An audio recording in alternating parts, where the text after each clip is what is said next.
Messi തന്നെ കൊണ്ടുപോകും, കപ്പടിക്കും, ഉറപ്പ്. 12 ആളാണ് കളിക്കുന്നത്, 11 റഫറി. എല്ലാവരും പറയുന്ന കള്ളക്കളിയാണെന്നാണ്, പക്ഷേ അത് കളി ബ്രാച്ചുഗൽ ഫാൻസ് ആണ് കൂടുതൽ അത് പറയണത്.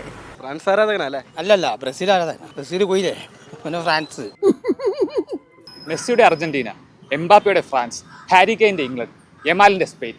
ഇനി ശേഷിക്കുന്നത് വെറും 4 ടീമുകളാണ്. അപ്പോൾ ഈ സ്വർണ്ണ കപ്പ് ആരായിരിക്കും സ്വന്തമാക്കുക? നമുക്ക് ചോദിച്ചാലോ. മെസ്സിയാണ് എംബാപ്പയാണ് അടിപൊളി? ഇവർ രണ്ടുപേരും തുല്യരാണെന്നാണ് നമുക്ക് പറയാനുള്ളത്. കാരണം ഇപ്പൊ സ്വർണ്ണ ബൂട്ട് വാങ്ങിക്കാൻ പോണ എംബാപ്പ അല്ലേ. മെസ്സി തന്നെ കപ്പടിക്കും. മെസ്സി തന്നെ കപ്പടിക്കും. ഫ്രാൻസ് ആണ് സാധ്യത. ഫ്രാൻസ് കപ്പടിക്കുമെന്നാണ് എൻ്റെ തോന്നല്. എംബാപ്പയുടെ ഒരു ഫാനാണ്. മെസ്സി വളരെ ക്യൂട്ടാണ്. മെസ്സിന് ഇഷ്ടമല്ലാത്ത ആരെങ്കിലും ഉണ്ടോ? എനിക്ക് തോന്നുന്നു ബാക്കി എല്ലാ ഫാൻസും എല്ലാവരും ബാക്കി ടീമിന്റെ ഫാൻസ് ആണെങ്കിലും മെസ്സിനെ ഇഷ്ടമില്ലാത്ത ആരും കാണത്തില്ല. ഇന്ന് എംബാപ്പെ ജയിക്കണം, നാളെ മെസ്സി ജയിക്കണം. ഇംഗ്ലണ്ട് കപ്പടിക്കുന്നതാണ് എൻ്റെ ഇത്. സ്പെയിൻ ഇംഗ്ലണ്ട് ഫൈനലായിരിക്കും. സ്പെയിനിനെ ഇംഗ്ലണ്ട് തോപ്പിക്കും. അർജന്റീന വലിയ ടീമാണെങ്കിലും അവർ എതിരെ വന്ന ടീമുകൾ അത്ര വലിയ ടീമുകളൊന്നുമില്ല. അവർ അത്ര സ്ട്രോങ് ആയിട്ട് കളിച്ചൊന്നും പറയാൻ പറ്റുമൊന്നുമില്ല. പക്ഷേ ഫ്രാൻസിൻ്റെ കളി അത്യാവശ്യം നല്ല കളിയാണ്. മോസ്റ്റ്ലി സ്പെയിനായിരിക്കും ചാൻസ് കൂടുതൽ. അവരുടെ അറ്റാക്കിംഗ് ഫൈറ്റിംഗ് ഒരു ഇതായിട്ടുള്ള ഗെയിമും എല്ലാം കൊണ്ടും ഇന്റർവ്യൂവിൽ അവർക്കായിരിക്കും കുറച്ചും കൂടെ ചാൻസ് ഉള്ളത്. കപ്പടിക്ക സ്പെയിൻ ആവാനാ സാധ്യത. പക്ഷെ ഞാൻ അർജന്റീന ഫാനാണ്. അപ്പോൾ അർജന്റീന അടിക്കണമെന്ന് ആഗ്രഹമുണ്ട്.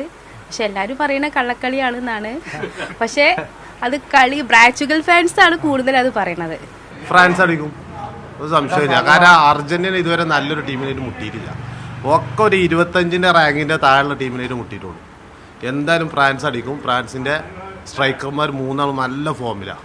അതേമാതിരി നല്ല ഡിഫൻസും ഉണ്ട്. പിന്നെ ഒരു ചാൻസ് ഇംഗ്ലണ്ടിനും കൂടി കാണുന്നുണ്ട്. ഇംഗ്ലണ്ട് ഒന്നും കൂടി ഒന്ന് ശ്രമിക്കുന്നു തോന്നുന്നു. കാരണം 2 യൂറോയില് ഫൈനലിലൊക്കെ എത്തിയതിനെ കൊണ്ട് ഇംഗ്ലണ്ടും കൂടി ചിലപ്പോൾ അർജന്റീന ഇംഗ്ലണ്ട് ആയിട്ടുള്ള മാച്ച് ഒരു അപാര മാച്ച് ആയിരിക്കുന്നു തോന്നുന്നു. 12 ആൾ കളിക്കായതുകൊണ്ടാണ് അർജന്റീനക്ക് ആൾക്കാർ സപ്പോർട്ട് ചെയ്യുന്നത്. 12 ആളാണ് കളിക്കുന്നത്, 11 റഫറി. അതുകൊണ്ട് അർജന്റീന കപ്പ് കൊണ്ടുപോകുന്നതാണ് എൻ്റെ അഭിപ്രായം. Mbappé super. ഫ്രാൻസ് ആരാധകനല്ലേ? അല്ലല്ല, ബ്രസീൽ ആരാധകൻ. ബ്രസീൽ പോയില്ലേ, പിന്നെ ഫ്രാൻസ്. സ്പെയിൻ മാത്രമേ അടിക്കുള്ളൂ കപ്പ്. അർജന്റീന, അത് വേറെ ഇതൊന്നുമില്ല. അർജന്റീന പ്രാവശ്യം കപ്പ് തോക്കും. സെമി കഴിയണമല്ലോ. സെമിയിൽ അർജന്റീന പൊട്ടുമെന്ന് നമുക്ക് ഉറപ്പാണ്. പക്ഷെ ഫ്രാൻസ് ജയിക്കും. ഫൈനലിൽ സ്പെയിൻ ആൻഡ് അർജന്റീന. അർജന്റീന കൂളായിട്ട് കപ്പടിച്ചുകൊണ്ട് വീട്ടുകാർ പോകുമ്പോൾ അത് കണ്ടുപിടിങ്ങളെ ഒന്നും നോക്കാല്ല, റെഡിയാണ്. ഞാനൊരു ബ്രസീൽ ഫാനാണ്. എനിക്ക് ത്രില്ലിംഗ് ആയിട്ട് തോന്നിയ ഒരു കളി എന്ന് പറഞ്ഞു കഴിഞ്ഞാൽ അർജന്റീന വേഴ്സസ് ഈജിപ്ത്. 80ാമത്തെ മിനിറ്റിൽ ഒരു ഗോൾ അടിച്ചു. പിന്നെ അതിനുശേഷമുള്ള 10 മിനിറ്റ് കൊണ്ടാണ് അത്രയും കിഡിലൻ ഒരു കംബാക്ക് അർജന്റീന നടത്തിയത്. ഞാൻ പോർച്ചുഗലിന്റെ ആളായിരുന്നു. ഇപ്പൊ ആദ്യം വെച്ചാൽ എനിക്ക് കുഴപ്പമില്ല, നമ്മളൊരു എൻജോയ്മെന്റിൽ കാണും. അർജന്റീനയായിട്ട് ഫൈനലിൽ വരും, ഫ്രാൻസ് അടിക്കും, എംബാപ്പ അടിക്കും. മെസ്സി ഗോൾഡൻ ബൂട്ട് അടിക്കും. അർജന്റീന അല്ലെങ്കിൽ അർജന്റീന ഫ്രാൻസ് അല്ലെങ്കിൽ ഇംഗ്ലണ്ടും ഫ്രാൻസ് ആയിരിക്കും ഫൈനൽ കയറുന്നത്. ഏറ്റവും കൂടുതൽ മുഹൂർത്തമായിട്ട് ഈജിപ്തിനടുത്തുള്ള കളിയാണ്. സെക്കൻഡ് ഹാഫ് വരെ ഗോൾ അടിക്കാണ്ട് 2 ഗോൾ അടിച്ച് മുന്നിൽ നിൽക്കുന്ന സമയത്ത് അത്ര സമയം കൊണ്ടാണ് 3 ഗോൾ അടിച്ചിട്ട് ജയിക്കുന്നത്. അതിൽ വല്ലാത്തൊരു കഴിച്ചിലാവല്ലോ കഴിച്ചില്ല.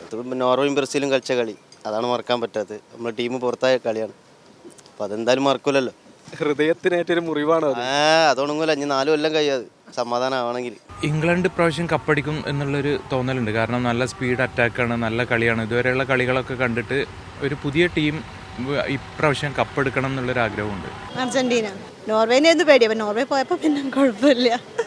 അർജന്റീനയാണ് വീട്ടിലെല്ലാവരും ഉള്ളത്. അപ്പോൾ ഫ്രാൻസ് ജയിച്ചാൽ കുറച്ചും കൂടെ ഒരു സന്തോഷം. അത് അർജന്റീന. അർജന്റീന സ്പെയിൻ ഒരു ഫൈനലിസിമ സ്റ്റൈലായിരിക്കും. കാരണം ഫൈനലിസിമ കഴിഞ്ഞ പ്രാവശ്യം നടന്നില്ല. അപ്പോൾ അത് ഇപ്രാവശ്യത്തെ വേൾഡ് കപ്പിലായിരിക്കും ഫൈനലിസിമ നടക്കാൻ പോവുക. അർജന്റീന സ്പെയിൻ ആയിരിക്കും ഫൈനലിൽ കളിക്കാൻ പോവുക. ഫിഫ ഇടപെടലുണ്ടല്ലോ, അത് വളരെ മോശമാണ്. ഇത് ശരിക്കും സ്ക്രിപ്റ്റാണ്, ശരിക്കും ഉറപ്പാണ്. വേൾഡ് കപ്പിൽ വൻ കളികൾ നടക്കുന്നത്. അപ്പോൾ അങ്ങനെ പലരും പറയുന്നുണ്ട്. പക്ഷേ അതൊന്നും പ്രാക്ടിക്കലല്ല. അങ്ങനെ ഫിഫേനെ ആർക്കും പൈസ കൊടുത്ത് മേടിക്കാനോ അങ്ങനെ വേറെ ഒന്നിനും പറ്റുന്നില്ല. കഴിവുള്ളവന് ഇവിടെ വിലയില്ല, അതാണ് സത്യം. പൈസ കൊടുത്താൽ ആർക്കും എന്തായാലും പൈസ കൊടുത്തതാണ്. ഒന്നും പറയാൻ പറ്റൂല. തെറ്റിദ്ധാരണയാണ്. നമ്മൾ നന്നായിട്ട് കളിക്കുന്ന ഒരു മെസ്സിക്ക് എപ്പോഴും ഉണ്ടാകുന്ന ഒരു നന്നായി കളിക്കുന്ന ആൾക്കാരെ ഒരു അമർഷം അങ്ങനെ വേണമെങ്കിൽ പറയാം. അർജന്റീനക്ക് വേണ്ടിയിട്ടാണ് ഈ പിന്നെ ഫിഫ നടക്കുന്നത് തന്നെ. അതിന്റെ പേരെന്നെ ഫിഫ അയക്കണം. ടീമിന്റെ പേര് അർജന്റീന എന്ന് പോയി ഡിഫൻഡീന അയക്കുന്നു. മെസ്സി പോയി കഴിഞ്ഞാൽ പിന്നെ വ്യൂവേഴ്സ് കുറയും. അപ്പം അതങ്ങനെ ഇല്ലയെന്ന് കംപ്ലീറ്റ് ആയിട്ട് പറയാൻ പറ്റില്ല, പക്ഷെ ഉണ്ടോ ചോദിച്ചാൽ എനിക്കറിയില്ല. വാർ വേണം എന്തായാലും, കാരണം റഫറിക്ക് കാണാൻ കഴിയാത്ത കാര്യങ്ങൾ ആ ഒരു ഗോളാണെങ്കിൽ തന്നെ ആ ഒരു കളിയുടെ ഗതി മാറ്റും. അപ്പോൾ വാർ നോക്കിയിട്ട് അതൊരു നല്ല ഡിസിഷൻ വന്നത്. പക്ഷേ എനിക്ക് ഒരു കളിയുടെ ഒരു ഹൈഡ്രേഷൻ ബ്രേക്ക് എനിക്ക് അത്ര ഇഷ്ടപ്പെട്ടില്ല. കാരണം ഒരു 20 മിനിറ്റ്സിൽ കാരണം കളിയുടെ ഒരു ബ്രേക്ക് വരുന്നത്, കാരണം ഒരു 45 മിനിറ്റ്സിൻ്റെ കംപ്ലീറ്റ് ഫ്ലോ കളിക്ക് കിട്ടുന്നില്ല. കഴിഞ്ഞ പ്രാവശ്യം പോർച്ചുഗലിനും ബ്രസീലിനും കപ്പ് കിട്ടാത്തതിൻ്റെ ഒരു സങ്കടമാണ് തീർക്കണേ. ഒരു കരഞ്ഞ് തീർത്തോട്ടെ, നമുക്ക് എത്രേ പറയാനുള്ളൂ. എല്ലാ ലോകകപ്പ് വരുമ്പോഴും ട്രോള് ഉള്ളതാണല്ലോ, കാരണം അങ്ങോട്ടും ഇങ്ങോട്ടും ട്രോള് തന്നെയാണ്. സോഷ്യൽ മീഡിയ അത്ര ഇതായതുകൊണ്ട് എല്ലാവരും ട്രോളും. നല്ലതായിട്ട് കളി നടക്കട്ടെ, കാരണം നമ്മളൊരു 20-ാം തീയതി വരെ കളിയുള്ളൂ. അപ്പോൾ എന്താ പറയുക, 4 വർഷം കൂടുമ്പോൾ ഒരു 40 ദിവസം ആഘോഷമാണ് നമ്മളെ സംബന്ധിച്ച്. അപ്പോൾ മാക്സിമം എൻജോയ് ചെയ്യുക.